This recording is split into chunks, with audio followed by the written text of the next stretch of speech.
is there a guarantee? Can't give a guarantee. Well, like, okay, so I store it, I paid $3,000, I go ahead and invest for my whole family. What's the guarantee I need this? And he said, what happens if something goes wrong with this? Well, for instance, let's say you don't store. Would you ask that question if you were on the phone? If you're a consumer, but let's say you don't store with us, right? And then you have acute myelogenous leukemia later on down the road, and you decide that you need a transplant. So you find a unit, right? And a standard cord blood unit that's used now more than bone marrow to do transplants is about $50,000. Okay, as compared to the $4,000 you would have spent, maybe $6,000 total for 20 years of storage or something. All right, so that's your explanation. No, so there's no guarantee, but the difference. Either way, there's no guarantee. What if something goes wrong with the transplant? What if something, you know, there's other factors that are involved. Well, in industry, no one can guarantee anything. And we've learned recently in banking and finance, there are no guarantees. However, from the perspective of risk management, which is what we're looking for, what you want to look for in a stem cell bank, cord blood bank, is what are they doing to mitigate risk? What kind of equipment are you using? Automated, obviously, is superior to manual, so you make that investment. We've processed 2 separate samples for you, so we have an opportunity to, if anything goes wrong with one sample, that you have a second sample.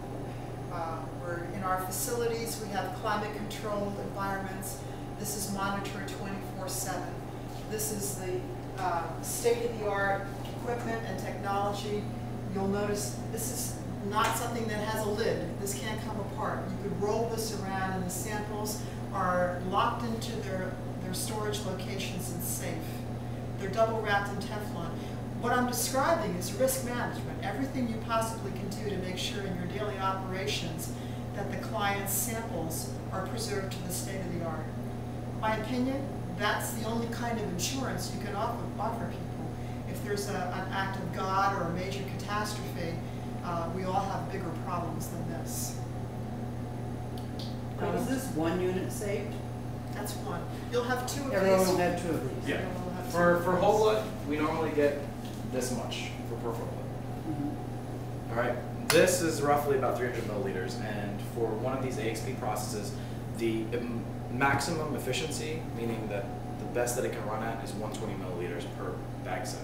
So we split this into 2, and then we have a little extra left over just in case we need to do any testing, so I don't have to pull from the actual sample. Oh, really? Yeah. Okay. So I mean, Where do you keep the extra? I'm sorry. Where do you keep the extra? Well, in the refrigerator. we keep plasma. Plasma. At the end of this process, I keep plasma in the freezer. For You how know, long we keep does it that minus last, 30. that Well, extra? it all depends. Like I said, I have the DNA that'll last 20 years. That really is for short term, just in case something comes up. Because we send out our testing to the Oklahoma Blood Institute, and that's within days. So if they come back and it's inconclusive, I have a sample that I can send to them right away. Whereas if I didn't have it, I have to pull up one of those, and you don't want to pull up one of those. The more that it stays in there, the better. Undisturbed. And we can actually prove it. That's the best part about this whole bioarchive, is that we can prove that that sample's been in liquid nitrogen for the whole time it's been there until it's retrieved. Because there's no way that I can take out that sample without Where's the manufacturers of bioarchive? They're in Rancho Cordova, California. They're with Genesis. They come and visit soon every summer. Yeah. Oh, do they? I'd love to come when they come.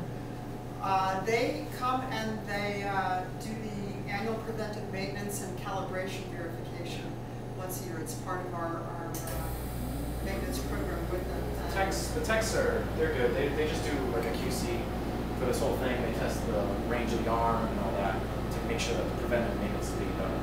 We do preventive maintenance. Yeah, we do preventive. There's daily, weekly, monthly, and then there's a yearly for us to do preventive maintenance.